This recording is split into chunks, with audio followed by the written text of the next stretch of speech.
Eh bien, salut à toutes, salut à tous, c'est Comanche et bienvenue sur Iron Mind, le podcast du mental au poker. Comme à chaque fois, je suis en compagnie du maître Jedi, Lolo. Coucou Oh Lolo, putain, comment ça maître va? Jedi. Est-ce qu'il faut que je parle à l'envers? Non, j'ai Maître pas dit Jedi, maître il m'a Yoda, appelé. j'ai pas dit maître Yoda, même Ah, ça, ça si... me- ça sera encore mieux, s'il te plaît, si tu veux. Maître Voilà, Lolo, c'est déjà euh, énormissime. les gens qui te connaissent pas, mais savent pas que tu es debout là. C'est Comment maître je Lolo. viens de me vanner? Vanner, comment je viens de faire? Voilà, je vais te parler. Tiens, c'est un thème. Je vais essayer de me rajouter ce petit challenge. Parler comme ça, je dois.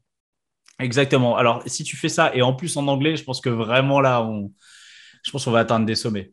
Want if you want. Ouais, ouais, c'est ça. Ouais, c'est ça. Want Je if you. savais, je voyais que ça tournait dans ta tête.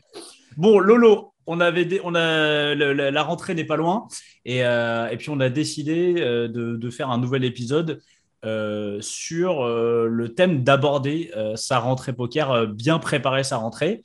Voilà, on est en plein dedans. Voilà, c'est le mois de septembre. Ce sera peut-être mois d'octobre hein, quand ça sortira. Mais en tout cas, quels sont pour toi les facteurs clés d'une bonne préparation de rentrée poker? Les facteurs clés pour moi, déjà, c'est de commencer par le tout début, qui est pour toi quoi? Le tout début, j'imagine mes objectifs. Et ça, c'est ce vers quoi vont Ça, c'est vers que tu directement vas. Bah les là, gens. c'est arriver Allez, dans je un. te, je te donne une bonne métaphore. Tu as un arbre à abattre, tu as une Je hache, affûte ma hache tu pendant des heures affûtes avant ta de. hache Ok. avant. Et donc, pour affûter son mindset à préparer une bonne saison, la base, c'est déjà de faire un petit retour sur la saison passée et de regarder, en fait, qui est-ce qu'il y aurait à changer, à adapter, à faire plus, à faire moins, à stopper, à commencer. Donc, Donc, tu veux dire faire un bilan d'abord? On ouais, fait un ouais. bilan. Pour moi, c'est la base. En gros, on est rapidement piloté par nos habitudes, par Hmm. ce qu'on fait quotidiennement, par notre environnement, notre entourage, etc. Et si à un moment, on ne se pose pas et on met de la conscience sur notre mode de fonctionnement, ben, globalement, on va être piloté par nos habitudes inconscientes, habitudes intérieures, habitudes de comportement extérieur et par notre entourage. Donc la base, c'est OK, si j'ai déjà un regard à poser sur l'année et la saison qui vient de se passer, qu'est-ce que je pourrais stopper? Qu'est-ce que je pourrais commencer? Qu'est-ce que je pourrais faire plus? Qu'est-ce que je pourrais faire moins? Donc là, moi, j'appelle ça les quatre cadrans.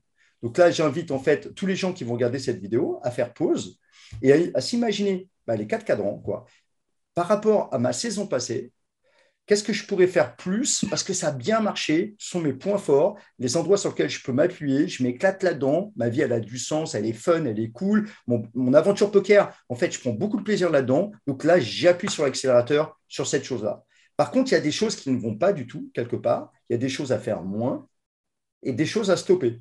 Je vais dire des bêtises, jouer complètement cuit, fatigué, jouer pour certains en étant en colère ou alors en étant bourré, lancer beaucoup trop de tables, notamment en fin de session pour essayer de se refaire, des trucs comme ça. Donc déjà, de lister les comportements nuisibles et à stopper pour certains, à faire moins pour d'autres.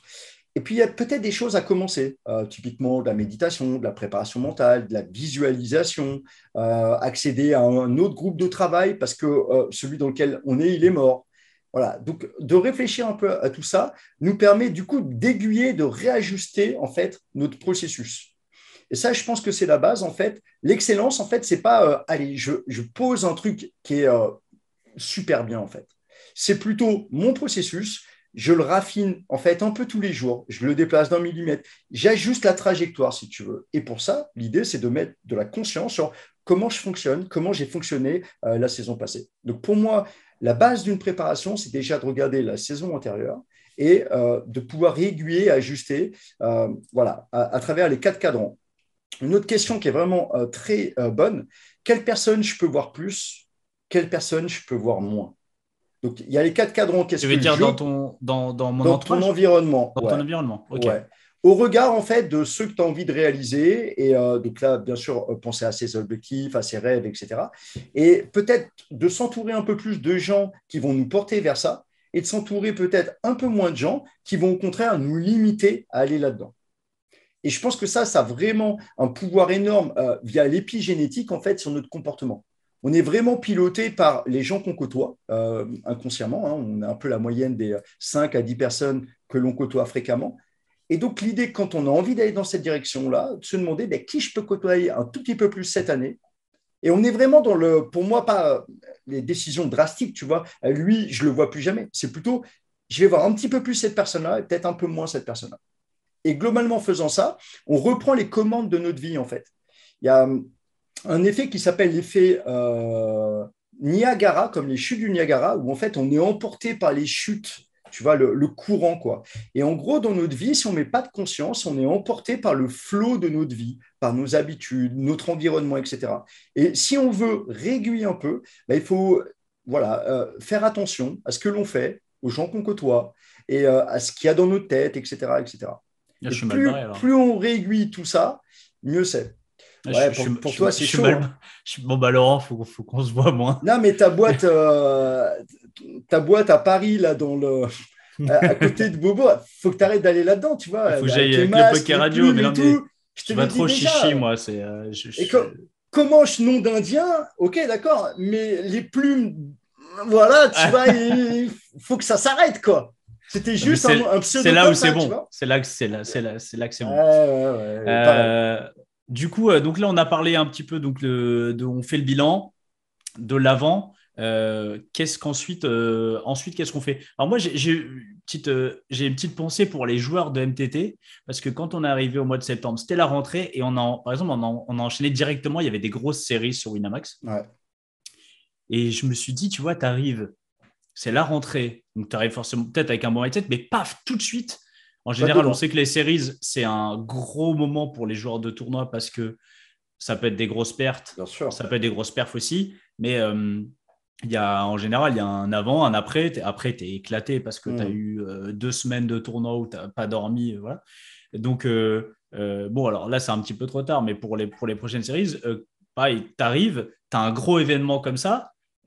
Comment tu t'y prépares?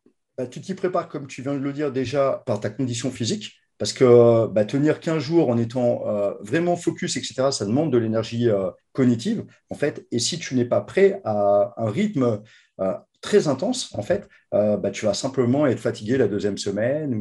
Voilà. Donc, je pense que des gens sont allés à mon séminaire que j'avais fait justement fin août, début septembre, pour se réoxygéner dans la montagne, pour faire du sport, pour se mettre déjà dans un bon mindset. Et ça, je pense que c'est une très bonne attitude. Je ne dis pas qu'il faut venir à mes séminaires, même si j'invite tout le monde, évidemment, mais D'aller te libérer un peu, d'aller, tu vois, un peu de se se libérer préparer, l'esprit. de se préparer, ouais, à être le plus disponible possible pendant 15 jours. Donc, d'un point de vue physique, d'un point de vue mental, avoir un plan stratégique, en fait, pendant ces séries, défini, tu vois, un style de jeu, être guidé, par exemple, par 3, 4 idées. Je vais dire une bêtise, être agressif en fin de tournoi si on est cheap, être plutôt tight, machin, quand tu es dans Avoir un les... plan de jeu, quoi. Avoir un Voilà, vrai plan de jeu. avoir un plan de jeu, s'être visualisé, appliquer ce plan de jeu, surtout en incorporant tous les obstacles, par exemple désert de cartes, par exemple gros bad beat en TF, tu vois, des trucs comme ça, et se voir en fait réagir de plus en plus optimalement lié à ces obstacles. Plus tu pratiques ce type de visualisation, plus des réseaux neuronaux se construisent avec le comportement qui est en corrélation, en fait, et plus au table, en fait, il a des chances de se produire davantage. Donc, conditions physiques, conditions mentales, plan de jeu stratégique et peut-être travail de son propre jeu avant pour pas arriver, oh putain, j'ai plus de réflexe, je suis plus dans le rythme, etc. etc. Ouais, un petit warm-up de quelques jours avant. Ouais. Ok. Et tu vois, c'est vrai que moi, j'étais très surpris. Donc, il y avait, allez, on va dire, une quinzaine à peu près de joueurs de MTT à mes 2 séminaires, en fait. Sur les 15, mais véridique, hein, tu en as la moitié qui ont fait vraiment des très grosses perfs. Et c'est vraiment quelque chose où moi-même, j'étais surpris de ça. Tu vois, alors ça peut être la chance, ça peut être je ne sais quoi. Et Damien, qui est dans le PMS, qui lui aussi a fait des belles perfs et qui était au séminaire, m'a dit, mais Lolo, en fait, tu ne te rends pas compte comment ce type de préparation-là, où on a côtoyé des gens, où on a parlé, on s'est mis dans un mindset où on avait envie vraiment d'aller Ouais, performer. tu as créé une émulation. Exactement. Et cette envie-là, tu vois, ça active une flamme qui vient te donner peut-être un peu d'énergie, de concentration, de focus, d'agressivité, voilà, quelque chose, tu vois, et ça, je pense que pour n'importe quelle compétition, tu ne viens pas l'aborder comme ça. Il y a toujours la prépa de début de saison en fait dans le sport. Et donc, en gros, pour nous joueurs de poker, si on doit vivre une période très intense, il faut être prêt physiquement, physiologiquement, mentalement à aller au combat pendant 15 jours et aussi avoir un plan de jeu stratégique qui nous fait un peu voilà, et qu'on a révisé et tout ça. Et après, en gros, entre guillemets, tu passes en mode pilote automatique parce que globalement, tout ça a été tellement préparé qu'après, tu laisses aller le truc et tu essaies d'aller dans le flow, en fait. Le flow s'obtient quand on lâche prise dans le truc, quand on n'est pas hyper concentré. Au contraire, il faut avoir une concentration relâchée. C'est un concept un peu étonnant, mais c'est ça qui permet d'aller dans le flow. Quand tu es trop tendu, tu restes coincé dans une étape de stress, en fait. Et ce qui te permet d'aller dans le flow, c'est le relâchement. Et ce relâchement vient notamment avec la mise en confiance lors de tes premiers plays, de tes premiers tournois, etc., où tu fais bien ce que tu sais faire, tu appliques bien ton plan et tout ça progressivement te permet de te mettre en confiance et tu commences à lâcher prise. Et la concentration liée à ce lâcher prise t'emmène en fait dans la neurochimie du flow. Là où tes deux hémisphères construisent ce qu'on appelle la bilatéralité, en fait, ça fusionne et ça te crée des aha moments, quoi. Tu es dans un autre monde, en fait. C'est marrant parce que le concept de préparer sa saison, la première fois que je l'ai entendu, moi, c'est Joao Vieira, tu sais, le Ouais. Team Pro Winamax qui est très, très fort dans tout ce qui est préparation mentale et Mmh. qui m'en avait parlé. Et c'est la première fois que j'entendais ce concept de préparation de saison de septembre un peu Mmh. à. Parce que eux, ils ont les World Series, tu vois, juillet, août. Et en fait, nous, on pense souvent, quand on pense à notre année poker, on pense janvier, tu vois. Et en Mmh. fait, c'est vrai que en général, tu as les vacances d'été où il se passe pas grand-chose, sauf Mmh. si, tu vois, après Vegas, machin. Et tu arrives. Et alors, des fois, souvent en septembre, on arrive, je trouve, avec une belle énergie parce que il y a eu un petit break avant, Exactement. tu vois, Bien sûr. et c'est pas. Et aussi, voilà, donc je trouve que c'est le bon moment pour se Clairement. poser. Alors, on parlait de définir ses objectifs, par exemple, j'imagine que ça, c'est un des trucs primordiaux. Exactement. En gros, l'idée, c'est de savoir comment on fonctionne et de faire un bilan par rapport à la saison passée. Et en gros, de ce truc-là, qu'est-ce qu'on en fait cette saison?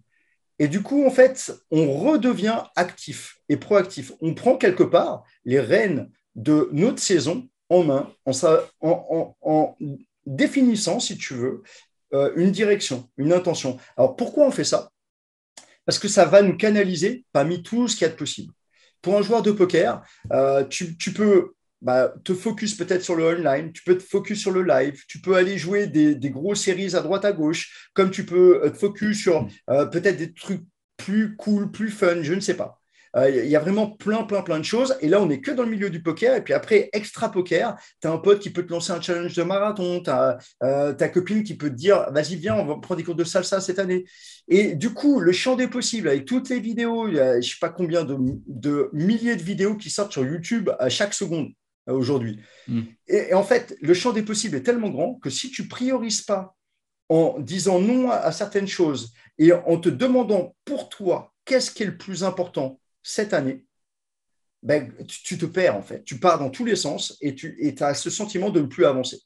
Un des pièges en fait de la confiance en soi, c'est de se donner vraiment beaucoup, faire beaucoup d'efforts et partir dans toutes les directions.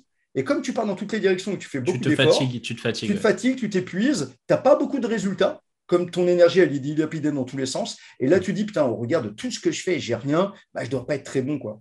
Et boum, ta confiance, elle commence à descendre. Donc, l'idée pour que, justement, tu avances avec efficience, c'est de te focaliser sur quelques petits trucs sur lesquels tu as envie d'avancer cette année. Tu vois, pour moi, ce qu'il y a d'important, c'est d'avoir un objectif phare et après 4-5 objectifs qui viennent compléter un peu tout ça pour une approche équilibrée. Alors que ça soit poker, hors poker, tu vois, etc. Et quand tu as cet ensemble bien en tête et que tu te le remémores toutes les semaines et que poses des actions toutes les semaines pour avancer là-dessus, globalement, c'est comme si tu priorises pour toi le plus important dans ta vie et que tu commences à construire ta vie en étant aux commandes. Et tu as très peu de gens qui font ça, en fait. Les gens sont plutôt pilotés par leur environnement. La société le fait très bien. Elle nous nourrit de pubs, d'émissions télé, d'informations qui fait peur à tout le monde, les chaînes YouTube, les réseaux sociaux, tout ça. Et donc, l'idée, c'est que si on a envie de reprendre le contrôle de notre vie, à un moment, il faut se demander, non, mais au fond de moi, qu'est-ce que j'ai envie de réaliser? Très bien. Donc, ça me demande de dire oui à mes rêves, oui à mes projets, oui à plein de choses, mais aussi non à pas mal de trucs. Et ça, c'est aussi, je pense, une idée à avoir dans une préparation. Quel type de sacrifice je suis prêt à vivre cette année? Et je décide de vivre cette année. Alors là, c'est un truc qui ne fait pas bisounours, tu vois. La première fois que j'ai parlé de sacrifice, certains m'ont dit, mais Lolo, attends, c'est une passion, tout ça, c'est du plaisir. Ah, mais non, mais là, ouais, on est vraiment, parce que ce dont tu me parles, on a l'impression, enfin, on a l'impression, mais c'est le cas, on parle de la préparation d'un sportif de haut niveau, quoi. Exactement. Mais moi, c'est ce vers quoi, en fait, je cherche à emmener les gens avec qui je travaille. Les gens, en fait, qui prennent ça vraiment, tu vois, comme juste un petit plaisir et tout, c'est très bien pour eux, et voilà. Mais moi, ça m'intéresse moins. Moi, ce qui m'intéresse, en fait, c'est que chacun, grâce au poker, et pas que, en fait, on aille dépasser nos propres chaînes mentales qui nous bloquent pour aller vivre un peu plus en connexion avec l'ensemble de nos ressources, l'ensemble de notre potentiel. Et ça m'intéresse. C'est là-dedans, pour moi, qu'on s'épanouit, qu'on s'éclate, qu'on avance et tout ça. Et pour ça, ça nous demande, du coup, de dire non à des choses en fait qui nous apportent de la gratification immédiate, mais qui sont vides de sens pour nous en fait. Et ça, on s'en rend compte souvent après, où on a passé, je sais pas, je dis une connerie, 5 heures sur un jeu vidéo ou je ne sais quoi, sur une série et tout, puis on est là et puis on a l'impression que notre vie, elle est fade, qu'on n'avance pas. Et l'idée, c'est donc de mettre aussi des noms et de réfléchir aux sacrifices, aux douleurs, au stress qu'on décide de vivre cette année. Alors là, ça paraît mais vraiment chelou ce que je suis en train de raconter, mais c'est une question très, très, très, très, très puissante. Parce que globalement, ça nous montre que le chemin, il ne va pas être facile, mais que c'est peut-être ce chemin-là qu'on veut vraiment vivre et qu'on est conscient de la réalité, de la difficulté du chemin, mais aussi de la beauté du chemin. Tu vois, typiquement, moi, si tu me poses cette question, quel est, on va dire, l'inconfort que tu as envie de vivre cette année? Alors là, Ok. des gens ils vont dire, mais attends, c'est chelou ton histoire. Très bien, mais moi, je préfère vivre l'inconfort, peut-être de la peur à monter sur des buy-ins qui sont chers, d'aller faire des coachings avec des mecs, tu vois, de très, très haut niveau où il ne faut pas que je me loupe dans ma tête, des choses comme ça, des choses innovantes et tout. Et je sais qu'il y aura de la peur et du stress et tout ça, que de vivre peut-être l'inconfort de l'ennui, l'inconfort de la routine, de ne pas me voir avancer, etc. Et ça, c'est d'un point de vue neurologique, en fait, ça, c'est les travaux de Gabriel Oettinger, en fait, qui en parle, de mettre l'obstacle et de décider quel est l'obstacle, le challenge, le défi qu'on décide de vivre cette saison est bien plus puissant que de parler de l'objectif qu'on veut atteindre, qui est trop en mode un peu bisounours, etc., et qui ne crée pas une vraie, un vrai boost, en Un vrai fait, challenge, tu veux dans dire notre performance. Tu vois, par exemple, je te demande quel est le challenge que tu as envie de vivre cette année. Moi, Ouais, c'est battre la NL5. Enfin, j'aimerais vraiment. bah, c'est chaud, la N5, bro. La NL5, enfin, ouais, la Pour NL2 toi, alors. eh, Ouais, pour enfin, toi, elle continue à jouer en Play Money, bro. Je te connais un voilà, peu. en tout cas, passer du play money au vrai argent, moi, ça serait vraiment ça. Moi. Ce que les gens ne savent pas, c'est que tu joues, tu as même des plumes dans les oreilles, dans le nez. Il y en a Par une contre, qui te gratouille un peu les je couilles. joue, ouais, je joue entièrement nu. Ouais, Mais c'est du coup, je joue ça. entièrement nu en play money, c'est vraiment. Donc, le sacrifice qu'il faudrait que tu fasses, c'est être habillé et sans tes plumes pour jouer au Ah poker non, et mais être ça, performant. c'est pas possible, ça. C'est ça. Et C'est les pas gens, tu possible, vois. ça, ouais. Peut-être, ouais, voilà. On en parlera ça peut-être en privé. Ouais, donc, noter, enfin, encore une fois, tout ça à poser noir sur blanc pour Exactement. pouvoir le relire, pouvoir se faire un Einstein, petit il dit une fichier, quoi. citation. Il dit, Il je ne disait, mets parce qu'il rien. il est décédé. Il disait une citation. Ouais. Excuse-moi. Tu as entièrement raison de me reprendre. C'est comme ça qu'on Rest in avance dans la peace. vie. Ouais. Euh, il disait, je ne garde rien dans ma tête que je peux mettre par écrit. Voilà. Je pense que si lui dit ça, c'est que ça doit avoir une vraie pertinence. Tu n'as aucun architecte, en fait, qui ne fait pas un plan de la maison qu'il va construire. Et les Mm. gens, en fait, ils ne veulent pas faire de plan, en fait, par rapport à leur vie à eux. Alors que, putain, c'est quand même important, une vie, quoi. Et Ouais, ils et non, ce que je préfèrent veux dire, planifier leurs vacances, tu vois, que planifier leur vie, en fait. ce que je veux dire, c'est qu'aujourd'hui, avec en plus, tu as des outils, enfin, on est rempli d'outils qui te permettent à la volée de noter des idées, tu vois. Enfin, À la voilà, volée, ouais. quoi, à la volée? Ah ouais, ouais, c'est vrai. À la volée. À la volée, C'est-à-dire, ouais, tu ouais. vois, je suis un Ah ouais, poète. ouais.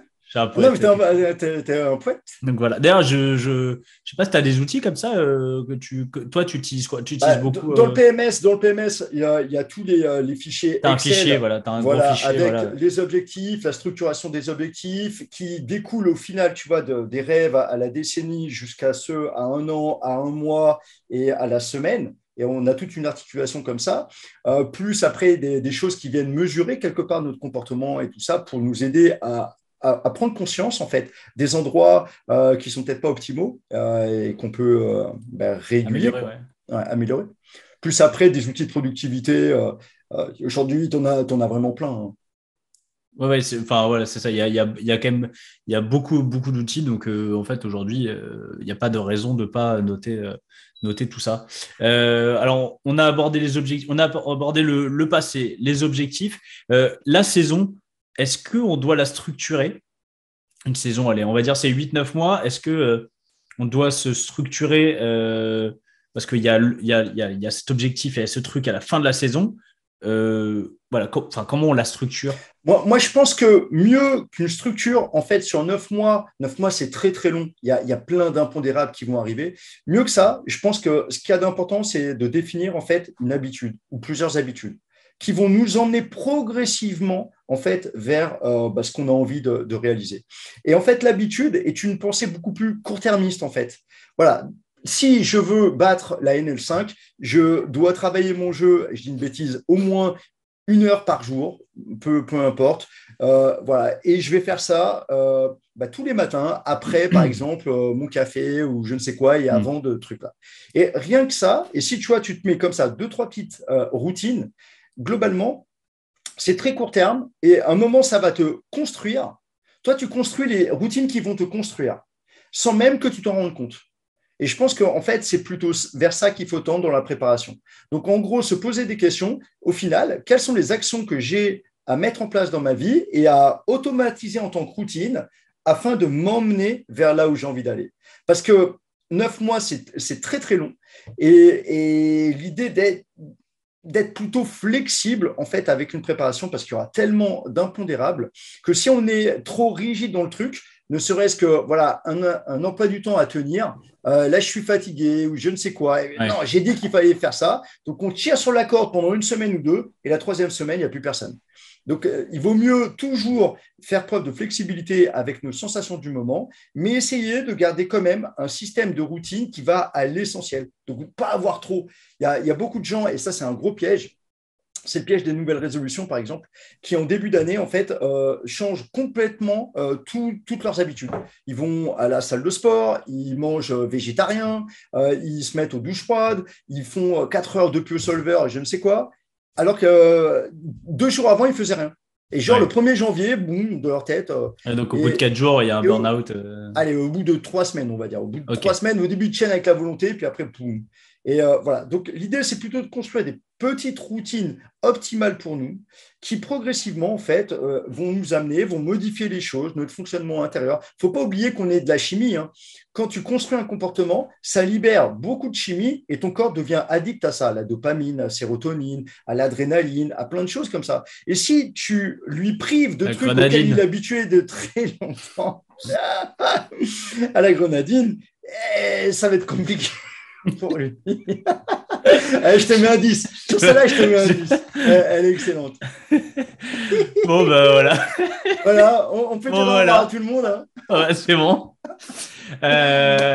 C'est quoi je sais pas, j'imagine ma saison là.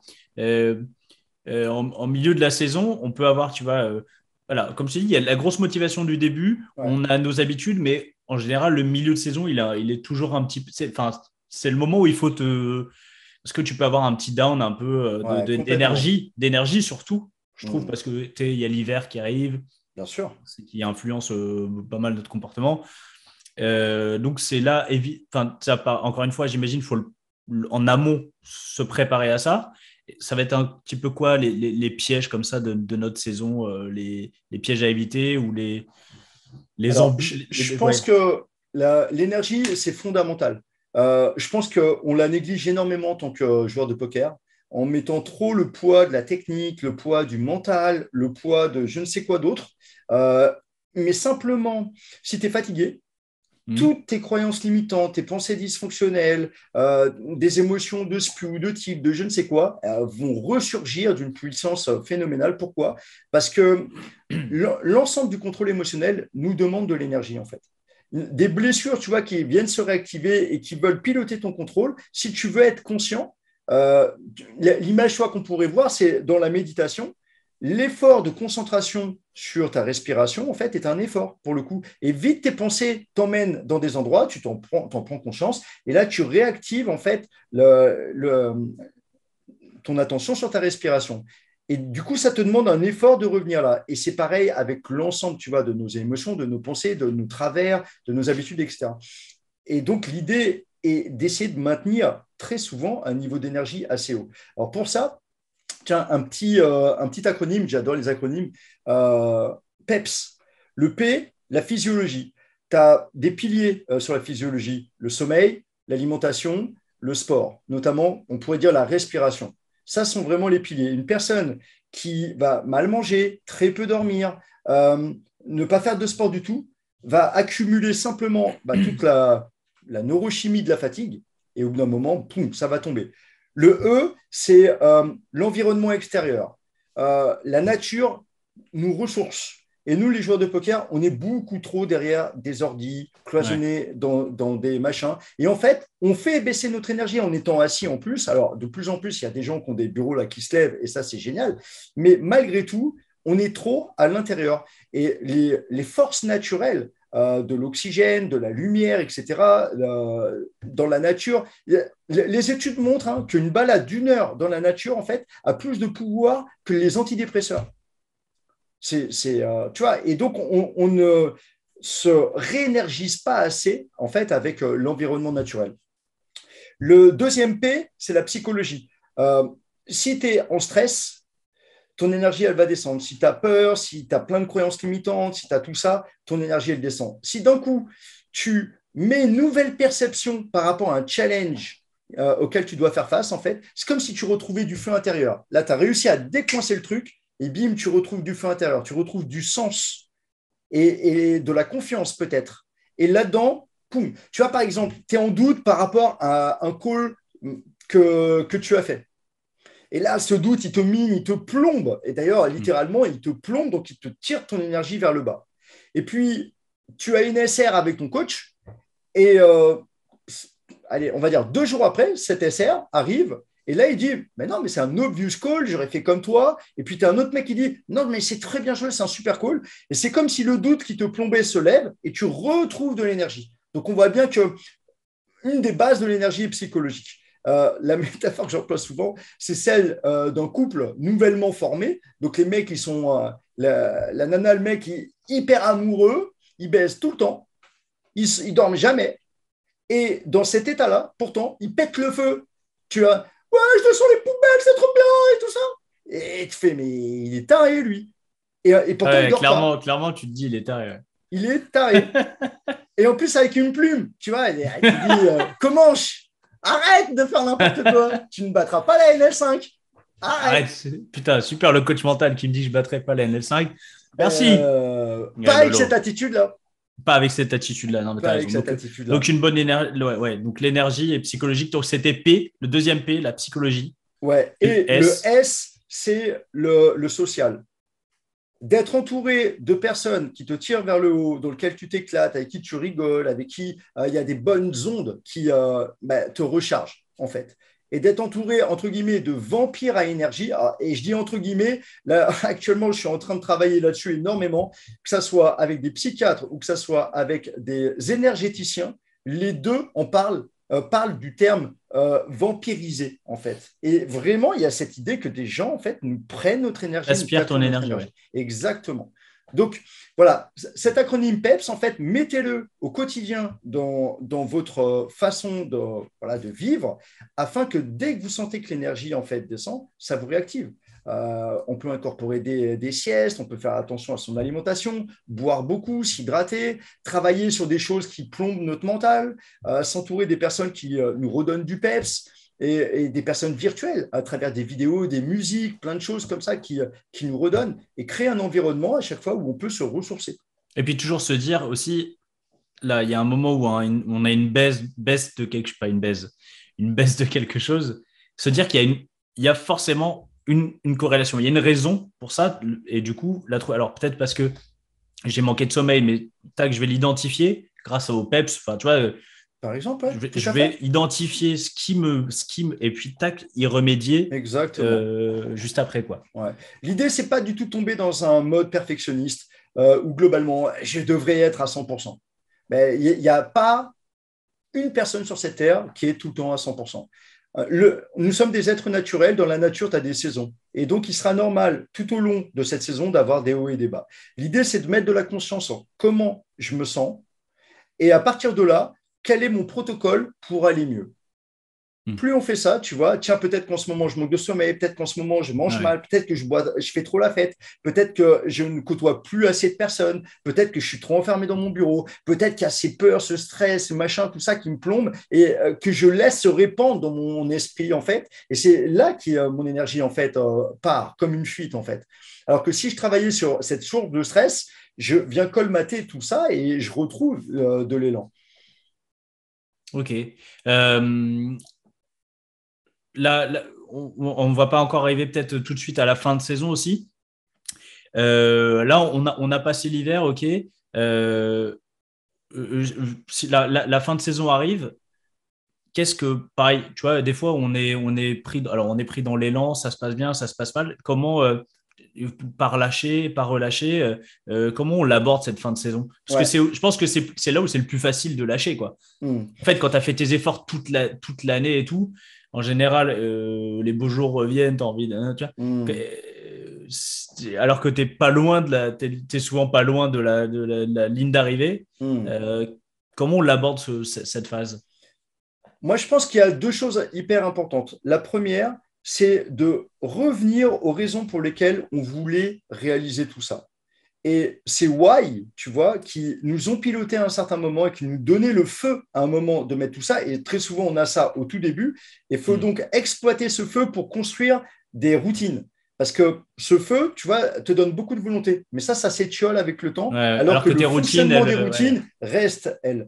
Donc, par contre, si on écrit un peu tous ces pourquoi c'est important et qu'on trouve quelque chose, tu vois, qui nous anime à un moment fortement, en fait, à chaque fois qu'on va relire, on réactive le pouvoir du verbe.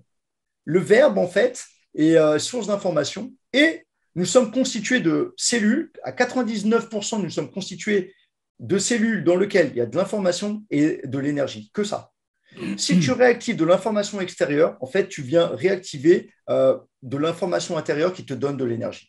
Là, les travaux de Natacha Kollestern de mémoire, en fait, indiquent vraiment ça.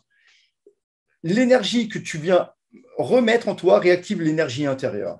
Et le verbe est vraiment une énergie. Donc, relire des choses qui nous ont parlé peut réactiver le feu. Ça, c'est un premier point. Deuxième point, enfin, je dirais même troisième point. 3 points, pardon. Un deuxième point, c'est que c'est normal, un moment que ça retombe, et de ne pas s'autoflageller. Parfois, la meilleure chose qu'on a à faire quand ça ne va pas, ben, c'est de se prendre un petit break d'un week-end ou d'une semaine ou je ne sais quoi pour se ressourcer et avoir de nouveau envie de revenir.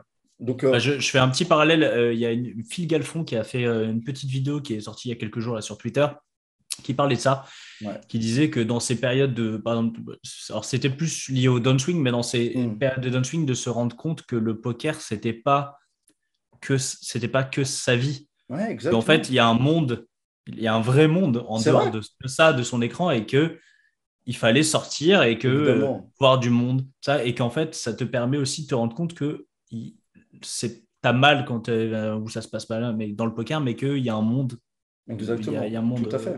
en dehors, quoi. Ouais. Moi, j'apprends. Dans la formation PMS, il y a 3 piliers qui sont super importants pour moi. Celui de la performance, celui de la sérénité, mieux vivre toute cette aventure parce qu'elle est difficile, hein, bad run, bad beat, stress, machin, et également l'équilibre de vie. Parce que l'équilibre de vie fait que globalement, il n'y a pas que le poker en fait. Le Hmm. poker est une branche, mais tu as plein d'autres branches et finalement ton arbre, quelque part, il est équilibré et donc il tient bien en place. Et tout ça vient te donner, vient nourrir plein de besoins psychologiques, te rend du coup finalement un peu plus heureux, Parce que s'il n'y a que le poker, la perf, la thune, machin, c'est cool. Mais en même temps, quand tu regardes un peu autour, ah putain, je suis tout seul. Ah Ouais. putain, il n'y a plus rien. Et ça, tu as plein de joueurs à partir des 35 ans qui commencent en fait à avoir ce type de problématique-là. Tu vois, qui viennent me voir, ça va pas, machin. Et quand je leur demande, qu'est-ce que tu aimerais un peu plus, j'aimerais bien rencontrer une fille et fonder une famille. Voilà. Et c'est des problématiques. Et ça, c'était une branche de leur vie, tu vois, qu'ils avaient complètement négligée. Et à un moment, les besoins psychologiques, en fait, se réactivent en nous et viennent créer des désordres, en fait. Et parfois, on tilte à une table simplement parce qu'on a des déséquilibres d'un point de vue macro dans notre vie auxquels on n'a pas fait attention. Donc, d'avoir une approche équilibrée ou parfois sortir avec les potes ou alors aller voir de la famille ou alors aller avec sa chérie un week-end, avec ses enfants ou faire du sport ou je ne sais quoi. Et ça permet de réactiver la flamme, tu vois. Tu sors un peu du truc pour avoir davantage envie d'y revenir, en fait. C'est un peu comme la bouffe, en fait. Si tu bouffes à longueur de journée, globalement, tu n'as pas faim. Tu manges par habitude. Et si tu arrêtes de manger, je ne sais pas, moi, je veux dire, peut-être une demi-journée, peut-être que le soir, tu auras des premières sensations de faim. Tu réactives le besoin, la niaque, la faim, quoi. Pour réactiver la faim intérieure, la niaque, pour le coup, parfois, il faut aussi arrêter de nourrir le besoin, donc le volume, en s'extrayant du truc pour redonner la fin d'aller jouer. Voilà. Et donc, ça peut être aussi très, très bien en acceptant que c'est peut-être une saison hivernale dans notre tête et que c'est normal et que c'est complètement OK. Et le dernier point, c'est aussi de s'imaginer, on n'est pas loin de la ligne d'arrivée, il y a des derniers efforts à faire. Putain, un peu la flemme quand même, c'est déjà bien tout ce que j'ai fait. Très bien. On se projette dans un an. Est-ce que j'aurai des regrets de ne pas avoir fait le dernier effort, la dernière ligne droite? Et je connais un mec qui n'est pas très loin de réaliser un de ses rêves ce mois-ci. S'il ne met pas le dernier coup de collier, peut-être que dans 6 mois, il va se dire putain, mais pourquoi je ne me suis pas sorti les doigts quoi, au lieu d'aller jouer à je ne sais pas quoi. Donc, d'imaginer un petit peu des regrets potentiels nous fait peut-être réactiver une flamme, quoi. Il y a vraiment deux pôles dans la motivation. Le pôle du plaisir et le pôle de la souffrance. On est câblé vraiment par rapport à ça. Et donc, en fait, tout ce qui nous donne du plaisir, naturellement, on a envie d'aller vers ça. Tout ce qui occasionne de la souffrance, on a envie d'éviter ça. Et globalement, utilisons ce truc-là avec nous-mêmes. Si on a envie d'aller à gauche, imaginons que si on va à droite, peut-être dans quelques temps, on aura de la douleur en fait en y repensant. C'est le poids des regrets. J'avais jamais vu ça comme ça, mais c'est super puissant en fait. Ouais. De se dire que je prends un truc, je sais pas, tu dois faire ce bluff, t'oses pas le faire, mais si tu le fais pas, en fait, tu arriveras jamais à atteindre tes objectifs, tu seras jamais ce joueur high stakes, enfin, tu vois, par exemple. Exactement. Et en fait, te dire ça, c'est ça qui fait mal, ouais. Exactement. En fait, c'est un moment de confort, c'est-à-dire, je ne fais pas mon bluff, je ne prends pas de risque, il n'y a pas ce stress qui monte. Et là, pendant 1 minute, en fait, voilà, je suis bien. Et après, 1 heure après ou 2 heures après, quand tu y repenses, putain, je suis encore un peu ce joueur trop taille, putain, cause pas, exactement. je me déçois. Et en fait, pour 1 minute de confort, on commence à vivre de l'inconfort intérieur bien plus long, quoi. C'est Abraham Maslow, un grand psychologue, qui a dit, en fait, chaque décision que l'on porte est soit un vote vers la sécurité, soit un vote pour l'évolution. Chaque décision qu'on prend, c'est soit de la sécurité, soit de l'évolution. La sécurité, très souvent, c'est le plaisir immédiat. L'évolution, c'est de la souffrance immédiate. Mais la sécurité, ça peut être de la souffrance à long terme, le poids des regrets, le poids de la stagnation, etc. Tandis que l'évolution, c'est très souvent du plaisir de se voir évoluer sur le long terme. Et ça a peut-être même du sens, quoi. Donc, qu'est-ce qu'on décide de vivre? De l'inconfort temporaire pour une évolution permanente ou alors le confort temporaire pour, par contre, une stagnation et peut-être un peu une déprime permanente. Et comment tu fais pour retenir tous ces noms de mecs? Moi, je soupçonne que tu inventes à chaque fois. Ben oui, bien sûr. Il y a Comanchino, en fait. Rodolphe Mulliger qui disait, je crois. Ouais. Non, mais t'es fort. Maslow, il est connu dans le dev perso. C'est lui qui a créé les besoins, la pyramide des besoins. Maslow. Okay. Et donc, Ah, ok, ça me parle pas, non. Il y a Khéops qui construit des pyramides et Maslow qui construit d'autres pyramides. D'accord, merci beaucoup. C'est pour ton éducation. Non, mais Ne te trompe pas avec tes enfants, par contre. Hein. Tu vois, non, non, Maslow mais... qui a construit cette pyramide à côté du Sphinx. du Sphinx. Le Sphinxter. Alors, Ah, Lolo, celui-là, tu l'aimes bien. Hein. celle-là, je l'aime. Je l'aime. C'est un de mes trucs préférés. La saison est terminée. On Il fait y a un quoi? truc Pareil, hyper important on en refait le fin de bilan? saison. Non, avant ça, on célèbre. Plein de gens, en fait, réussissent des choses ou pas, d'ailleurs, peu importe. Mais en fait, considère que tout ça est normal. Genre, j'ai atteint mon objectif, allez, next. C'est quoi le prochain? Ça, c'est bien, mais c'était normal. Next. Et là-dedans, en fait, c'est comme si tu négligeais le potentiel de bonheur, le potentiel de confiance que ce que tu viens de faire contient, mais que tu le mets de côté.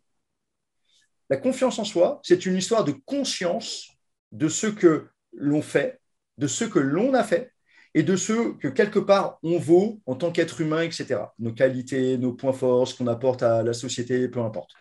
Et l'idée, c'est que si on met notre conscience que sur ce qui ne va pas, ben, notre image de nous-mêmes, elle va être forcément négative. Et naturellement, en fait, c'est ce qui se produit. On sait que le poids d'une erreur est 5 fois plus impactant émotionnellement que le poids de quelque chose qui est bien fait. Alors, si en plus, nous, on néglige consciemment ce qu'on fait de bien, ben, le poids des erreurs et tout ça, le poids des échecs, le poids voilà, de nos défauts va être vraiment très, très, très présent dans nos têtes. Pour contrer ce truc-là, c'est les bons. Donc, voilà, j'ai atteint mon objectif. OK, quel cadeau je me fais? Quel cadeau, en fait, en tant que récompense de tous mes efforts, je viens apporter à une partie inconsciente en moi qu'elle valide, tu vois. Moi, j'aime bien cette idée aussi de peut-être t'acheter un objet qui symbolise un truc. Tu vois, à une époque, j'avais un bracelet comme ça, en fait, qui symbolisait une réussite qui était vraiment importante pour moi. Et finalement, à chaque fois que je le voyais, bim, ça réactivait Ouais. le truc. Et du coup, le souvenir de cette réussite, forcément, commence à s'imprégner en moi, à s'ancrer en moi et à créer une nouvelle image de moi-même qui me rend à la fois plus fier de moi, mais aussi peut-être un peu plus conscient de mon évolution, puis joyeux de ça, etc., etc. Donne du sens à tous mes efforts. Donc, première étape, le truc qui est fini, c'est les bons, quoi. Et si Allez, on n'a pas on boit un réussi, coup. On boit un coup. On on sait, quoi. s'achète une plume en or, tu vois. Putain, là, tu imagines, tout le temps, je la verrais tout le temps, là, je serais. Ah, je Waouh. la verrais pas, mais je la sentirais. Les gens Donc la là, prendront en photo. on, on célèbre. Donc on célèbre. Et puis ensuite, qu'est-ce qu'on fait? Après, on part en vacances, on s'oxygène. L'heure du bilan, pour moi, se fera à la préparation de saison. De la saison Pour d'après. justement réactiver les choses. Parce que si on fait un bilan et qu'on part un mois en vacances, ben, on aura oublié tout Ouais, ça. ouais. Et si on revient aux tables, bon, ben, c'est dommage, le bilan il a été fait, mais il n'est plus dans nos têtes. Donc l'idée, c'est justement d'utiliser les 4 cadrans pour moi en début de préparation. On peut faire un premier bilan, quoi. Mais ce qu'il y a d'important, c'est de remettre en fait son attention en début de saison. Donc pour moi, célébrons et célébrons nos avancées et pas forcément nos réussites. Parce que si on n'a pas atteint nos objectifs, mais qu'on a fait vraiment un énorme chemin grâce à eux, tu vois, ils nous ont pilotés, etc., certains vont considérer ça comme un échec. Moi, je considère ça comme une réussite parce que j'ai évolué. Et pour moi, en fait, le plus important dans un objectif, en fait, c'est pas de le réaliser, mais c'est qu'il nous aide à nous réaliser. L'objectif m'a drivé, m'a fait mettre mon énergie sur quelques points en me concentrant, en évitant que je parte dans tous les sens. Du coup, j'ai avancé beaucoup plus et j'ai peut-être construit plein de choses grâce à cet objectif. Alors, je ne suis peut-être pas allé là où je voulais aller, mais grâce à l'objectif, j'ai fait plein de choses. Et rien que ça, c'est une réussite. Par contre, si je l'atteins, c'est le bonus, c'est voilà, tu vois, le petit truc en plus. Mais pour moi, la réussite, en fait, est dans l'évolution, dans les progrès. Et si grâce à un objectif, en fait, j'avance 2 fois plus vite, même si je ne l'atteins pas, mais pour moi, c'est bingo. L'objectif est un outil, ce n'est pas une finalité. Et les gens se trompent là-dedans. Les gens ne veulent pas se mettre d'objectif parce qu'ils croient que c'est la finalité. Alors que Et pour d'ailleurs, moi, la finalité, c'est l'évolution personnelle.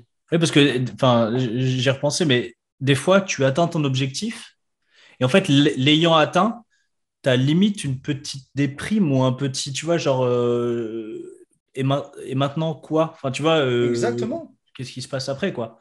Alors, C'est pour ça que l'objectif n'est pas une finalité. En psychologie, on parle de l'habituation hédonique, qui est ce mécanisme qui fait qu'on s'habitue en fait à ce que l'on a construit. Donc en fait, ce que l'on a construit devient normal si on n'y fait pas attention. Et donc en fait, le bonheur n'est pas là-dedans. Le bonheur, il n'est pas dans l'atteinte des choses en croyant qu'avec ça, notre vie va être révolutionnée, parce que notre inconscient s'y habitue et trouve ça normal. Et donc, tu vois, par exemple, on rêve de, je sais pas, gagner 10 000 euros, 100 000 euros, 1 million, peu importe. On les atteint, on célèbre pendant une semaine, on est super content, puis après, il n'y a plus rien en fait. ouais.